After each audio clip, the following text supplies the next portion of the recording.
Speaking of after further review, one of the stars of the program, David Nixon, back on BYU Sports Nation. David, what is going on, my friend? Are you ready to go? I'm ready to go, man. What's the first thing that needs to be fixed on BYU's defense? Confidence. It all comes down to confidence, and I think this BYU team with the depth problems they've had as far as injuries go, this young defense has been lacking confidence. And I tell you what, after 3 straight, losing games, that confidence really starts to kind of lack. And I think what these guys need is to regroup. The leader on defense, Craig Bills, is coming back this week, so it'll be good to have him back and help lead his guys. But man, I tell you what, it's one of those times where you really are humbled. I mean, you look back to 3 weeks ago, or three games ago, I should say, when they were riding high on that bye week, ranked in the top 20, Heisman Trophy candidate, Taysom Hill, things like that. And then you lose 3 straight, and you really are humbled. And it's a time where it's kind of now them versus the world. And, all the BYU fans, you listen to all the talk shows this week, everyone's just up in arms about what's happened, and everyone's fed up with players, coaching staff, everybody. And I can tell you, as a team, as part of 2 teams that went 1-2 to start the season, and having the same stuff thrown at us, it all becomes you against the world, and you really have to your buddies, your teammates, the guys you've been working out with all summer with, the guys that you set all these goals with, and some of them haven't come to fruition, but you have to reset goals. And you have to look towards one another, and you just have to go out there and play for each other. I mean, it's a weird spot to be in, as far as records and kind of you don't have a ton of support at this point.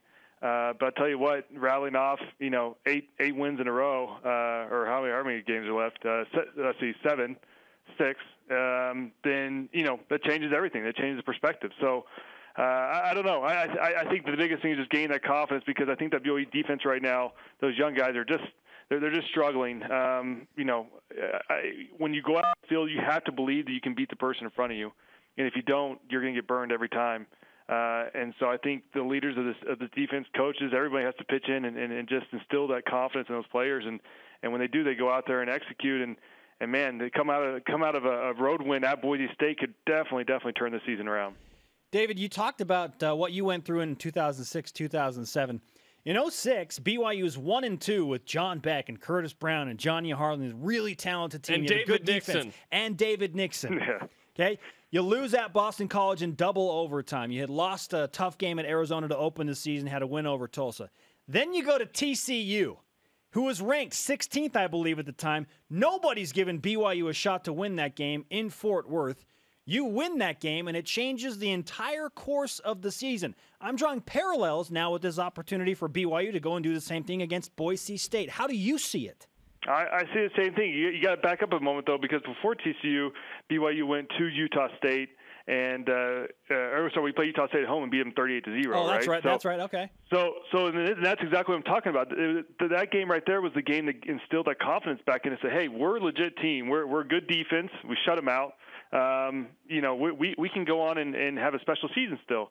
And so you're now riding 2-2 in that TCU game, and then we go in there and once again, people have kind of written us off. We're playing a top 15 team in TCU, and we're able to come in there and really rely on just each other, because everyone else in the college football world had basically said there's no way, there's no chance. And so I remember that game as if it was yesterday. We fought hard, and I remember that locker room celebration. It was one of the coolest locker room celebrations we ever had. It was special. Coach Minhall was up on the stand just going nuts. And I really do see some parallels there with this week's game at Boise State. I mean, I think if they go in there and win that game, it'd be a season changer and really hopefully propel them for the rest of the season on a good foot, because right now things are looking bleak and things are down, but not all is lost. I mean, they really could come out here and salvage this and be 5-3, and then they've got a favorable schedule from here, but it's a tough opponent, and I think this is one of those signature wins that BYU needs for this season, not only for the fans but for the players, because obviously there's a lot of seniors on this team, and they're going to look back at the season. I think a win at Boise State, where it really turned the team around, would be one of those memories that these guys will look back on forever. David, why is BYU giving up 30-plus points a game right now? Man, I really think it's due to the lack of experience. And then, obviously we say injuries, and injuries are part of the game, but when you really do look at Lonnie Fua and Craig Bills, your two studs have been out the last few games. Bronson Kafusi missed quite a few games there. And then just the secondary, you've got a lot of guys that have been shuffled around. And, of course, Jordan Johnson breaks his arm. There's just a lot of inexperience, and the secondary has had their problems, but then you got to point the finger also at the front seven for not getting pressure on the quarterback, and you're leaving your secondary out to hang back there. So I don't know. I think it's a combination of all that. And then once again, I keep talking about this, but this confidence factor is huge. I mean, it's huge. I remember back in 2006 through 2008, really my last 3 years there, our defense, we had the confidence that if our offense turned the ball over, or if special teams gave up bad field position, we were so confident we go out there on the field and know that, hey, we're going to get a 3 and out here, or we're going to cause a turnover and get the ball back in our offense's hands. And it was just that, everyone mentioned this word swagger, but it really was that swagger that we had to go out there and do what our coaches told us to do. We knew they put us in the right position, but we just had to go out there and do it. And when you look at the film this year, because of the lack of experience in these young guys, and I think a lot of them are trying to do too much, you do have a lot of guys that are out of gap, out of position. And this 3-4 defense is one that is built upon you having to go out there and execute your assignment, but hoping that your buddy right next to you is executing his assignment. Because if not, there's a gap open. And we saw that looking back on the film against Nevada. Man, there were some plays where guys were running up the field, creating big gaps for Fajardo to run through, and secondary guys not getting over in time to help. Sometimes the outside linebackers weren't dropping to the flats in time. I mean, there's just a lot of missed assignments, and not necessarily these guys are doing it out of spite of the coaches, or they don't want to do it. I think it's just them maybe trying to do too much, and when you try to do too much, you're trying to make a play, and you're not necessarily doing it within the defense, and then it hurts the defense overall. If Lonnie Fua and Craig Bills play against Boise State, is that automatically an injection of confidence enough to put BYU in a more competitive position, or is it more than that? I think it's both. I think no doubt it's some confidence with those guys. Now you have Lonnie Fua yelling at his front seven, let's go, and Craig Bills is the one making the checks in the back. I think for those younger players, they look for some type of solid anchor to look to and to kind of lean on for that leadership. And when both those guys are in street clothes, it's tough. I mean, I know they were both trying to coach from the sideline after each defensive series when the guys came off, but you can only do so much, in street clothes. You've got to be out there on the field battling with your guys. And so I think it's going to be huge. And on top of that, I mean, not only are you missing their leadership, but you're missing their big play capabilities. And I think, looking at Craig with that secondary, I think he would have had a direct impact on those guys, on last Saturday night against Nevada, and helping, keep the ball in front of them, but make an interception or make a key play at a certain time. And then Lonnie Fua, I think we just missed his pass rushing abilities. And I think, his musk. And his musk too. Yeah, that too. No, but I mean, listen, I think we keep talking about all these things.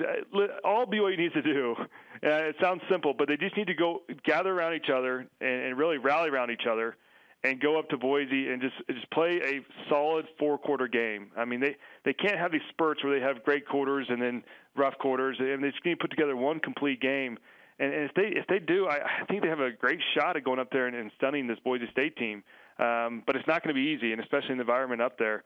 But if there's anything that can do it, I think Bronco can rally the guys. I think, once again, these guys are humbled. I think they're willing to learn at this point and willing to do whatever the coaches ask them, because losing 3 games in a row is not a good feeling. And I remember losing 2 in a row, and it was a terrible feeling. And it's something you want to turn around. So hopefully they can. I think it's a great task at hand, and if they can go get that win, I think this season could turn into something special, and you could salvage kind of what's already gone on. David Nixon, BYUtv football analyst, former NFL and BYU linebacker on BYU Sports Nation. Okay, David, creating turnovers has been a severe issue for BYU, especially during this 3-game losing streak. Take away the UCF game. I mean, even against Virginia and Houston, there were some issues there. They won those games, but they had Taysom Hill. So what's the minimum amount of turnovers that BYU needs to create to have success in the games that remain on the schedule?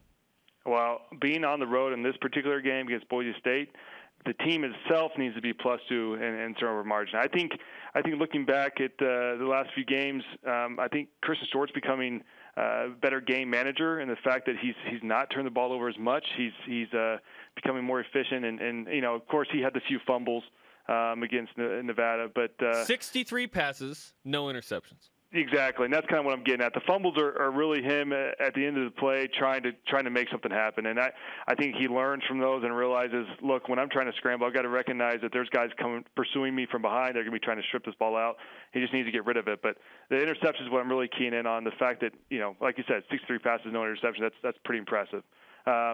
So I think the offense will take care of the ball, but defensively, it just takes causing a few turnovers to get that confidence back in those guys and realize, we've got playmakers, we got guys that can do this, and they just need some spark of excitement. I know the media's been hounding this defense, the secondary especially. I know the coaching staff's been frustrated because they haven't been playing up to really what their true ability is. I mean, we go back to before the season began, and we thought the secondary might be one of the best we've had, BYU's had in years.